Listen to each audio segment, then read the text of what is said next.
America അവരുടെ പ്രവൃത്തികൾ ആരംഭിച്ചു കഴിഞ്ഞു. ഇസ്ലാമിക തീവ്രവാദത്തെ യമനിൽ നിന്നും, ഗാസയിൽ നിന്നും, ലെബനോനിൽ നിന്നും, സിറിയയിൽ നിന്നും തുടച്ചു നീക്കുവാൻ UAEയുടെയും സൗദിയുടെയും സപ്പോർട്ടോടുകൂടെ അമേരിക്ക യമനെ യുദ്ധം ആരംഭിച്ചു കഴിഞ്ഞു. എന്താണ് അമേരിക്കയുടെ ലക്ഷ്യം? അമേരിക്കയുടെ ലക്ഷ്യം വളരെ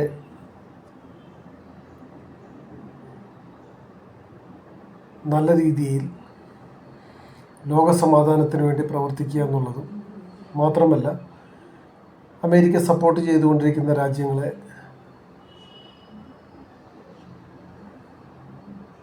ആ രാജ്യങ്ങളിൽ സമാധാനം ഉണ്ടാക്കേണ്ടതിനും വേണ്ടി UAEയും സൗദിയും ചേർന്നുകൊണ്ട്, ഇസ്രായേലും അമേരിക്കയും ചേർന്നുകൊണ്ട് നടത്തുന്ന ഇസ്ലാമിക തീവ്രത ആഗ്രഹിക്കാത്ത, താല്പര്യമില്ലാത്ത അറബ് രാജ്യങ്ങൾ കൂടെ ചേർന്നുകൊണ്ടാണ്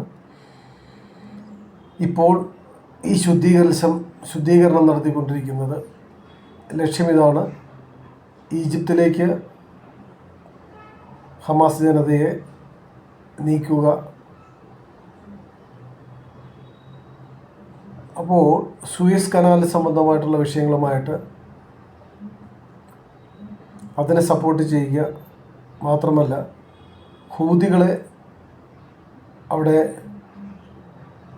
ഹൂതികളുടെ രാജ്യം യമൻ ശുദ്ധീകരിച്ചുകൊണ്ട്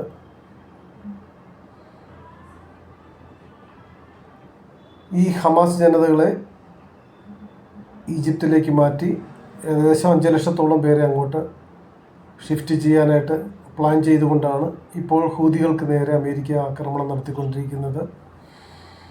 മാത്രമല്ല, ഇതിനെ മറ്റൊരു രസകരമായ സംഭവം എന്താണെന്ന് ചോദിച്ചാൽ, ഈ തീവ്രവാദികളുടെ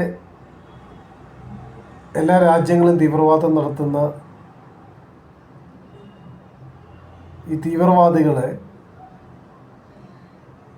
അവരെ സപ്പോർട്ട് ചെയ്തുകൊണ്ടിരുന്ന സൗദി പോലുള്ള രാജ്യങ്ങൾ അല്ലെങ്കിൽ UAE പോലുള്ള രാജ്യങ്ങൾ ഇപ്പോൾ അവർക്ക് സമാധാനം ആഗ്രഹിച്ചുകൊണ്ട്, കാരണം ആ രാജ്യങ്ങളെല്ലാം ഡെവലപ്പ് ചെയ്തുകൊണ്ടിരിക്കുകയാണ്. അവരിൽ നിന്ന് ഫണ്ട് വാങ്ങിച്ചുകൊണ്ടാണ് അമേരിക്ക, അല്ലെങ്കിൽ ഈ യുദ്ധം ചെയ്ത് യമൻ ശുദ്ധീകരിച്ച്, ഇറാൻ ശുദ്ധീകരിച്ച്, അതുപോലുള്ള രാജ്യങ്ങൾ സിറിയ ശുദ്ധീകരിച്ചുകൊണ്ടെല്ലാം ഈ തീവ്രവാദികളെ ഇവിടെ നിന്നെല്ലാം ഉന്മൂലനം ചെയ്തുകൊണ്ട് ഏറ്റവും അവസാനം അമേരിക്ക സൗദിക്കും UAEക്കും ഒരു ബില്ല് കൈമാറും. കാരണം അവർ ഉപയോഗിച്ച എക്യുപ്മെൻറ്റ്സ്, അവരുടെ സേനകളെ ഉപയോഗിച്ചതിനെല്ലാം കൂടി ചേർത്തുകൊണ്ട് ഒരു ബില്ല് കൈമാറും ഓരോ രാജ്യങ്ങൾക്കും. സമാധാനം ആഗ്രഹിക്കുന്ന രാജ്യങ്ങൾക്ക് അവരെല്ലാവരും ഇവർക്ക് വേണ്ടി ഫണ്ട് കൊടുക്കേണ്ടത് വരും. അതായത് നാം ഇതിനകത്തുനിന്ന് രസകരമായിട്ട് മനസ്സിലാക്കേണ്ട ഒരു കാര്യം എന്താണെന്ന് ചോദിച്ചാൽ,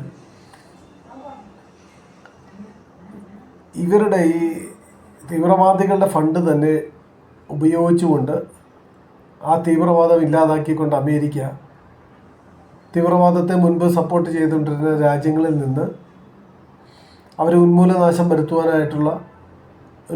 വരുത്തിയതിന് ശേഷം ഓരോ രാജ്യങ്ങൾക്കും ഓരോ ബില്ല് കൈമാറും. ഇത് യുക്രൈനിൽ സംഭവിച്ചത് തന്നെയാണ്. യുക്രൈന് വേണ്ടി റഷ്യയോട് യുദ്ധം ചെയ്തുകൊണ്ട് യുക്രൈൻ ഒരു ബില്ല് കൊടുത്തു.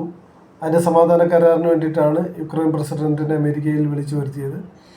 ഇതുപോലെ തന്നെ ഈ യുദ്ധത്തിൻ്റെ അവസാനത്തിൽ യമനെ തീർത്ത്, അതുപോലെ ഇറാനെ തീർത്തുകൊണ്ട്, ഖത്തറിനെയൊക്കെ തീർത്തുകൊണ്ട്, അവിടുത്തെ തീവ്രവാദികളെല്ലാം തീർത്തുകൊണ്ട് അമേരിക്ക ഒരു ബില്ല് കൊടുക്കും.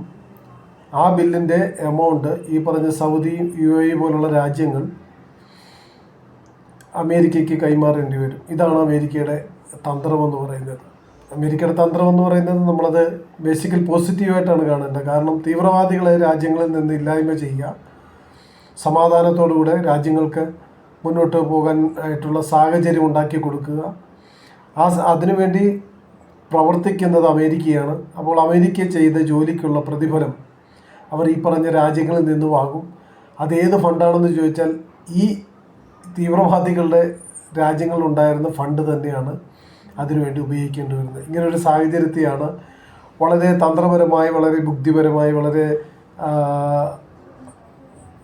ടെക്നിക്കലായിട്ട് അമേരിക്ക വളരെ നന്നായിട്ട് ഈ ഗെയിം പൂർത്തീകരിക്കും. ഇനി തുടർന്നുള്ള നാളുകളിൽ നമുക്കത് കാണാൻ കഴിയും. കാരണം സൂയസ് കനാൽ പോലുള്ള കാര്യങ്ങളെല്ലാം അതിൻ്റെ തീരുമാനമെല്ലാം ഇതോടുകൂടി ക്ലിയറാകും. ഇനി കപ്പലുകൾക്ക് അതിലൂടെ സഞ്ചരിക്കുന്നതിന് യാതൊരു ബുദ്ധിമുട്ടും ഉണ്ടാകത്തില്ല. കാരണം യമനെ തീർക്കുകയാണ്, യമനിലെ തീവ്രവാദികളെ തീർക്കുകയാണ്. അതിൻ്റെ പിന്നിൽ സപ്പോർട്ട് ചെയ്തുകൊണ്ടിരുന്ന ഇറാൻ പട്ടാളക്കാരെ ആദ്യം ഇറാൻ പിൻവലിക്കില്ലെന്ന് പറഞ്ഞു. എന്നാൽ അവിടെ ഫയറിങ് തുടങ്ങിയതിന് ശേഷം ഇറാൻ തന്നെ പറഞ്ഞു ഞങ്ങളവരെ തിരിച്ചു വിളിക്കുകയാണെന്ന് പറഞ്ഞിട്ട് ഇപ്പോൾ അതിൻ്റെ ക്രമീകരണങ്ങളെല്ലാം ചെയ്തുകൊണ്ടിരിക്കുകയാണ്. ഇതിൽ നിന്ന് നമുക്ക് മനസ്സിലാക്കാൻ പറ്റുന്ന വളരെ രസകരമായിട്ടൊരു കാര്യം എന്താണെന്ന് ചോദിച്ചാൽ, അമേരിക്കയും ഇസ്രായേലും കൂടി തീരുമാനമെടുത്തുകൊണ്ട് തീവ്രവാദികളെ ഉന്മൂലനാശം ചെയ്യും. അതിൻ്റെ പിന്നിൽ അതിനാവശ്യമായ സപ്പോർട്ടുകളെല്ലാം ചെയ്യുന്നത് സൗദിയും UAE പോലുള്ള രാജ്യങ്ങൾ ചേർന്നുകൊണ്ടാണ്, ഡെവലപ്പായിക്കൊണ്ടിരിക്കുന്ന അറബ് രാജ്യങ്ങൾ ചേർന്നുകൊണ്ടാണ്. അതാണ് എൻ്റെ രസകരമായ മറ്റൊരു സ്റ്റോറി.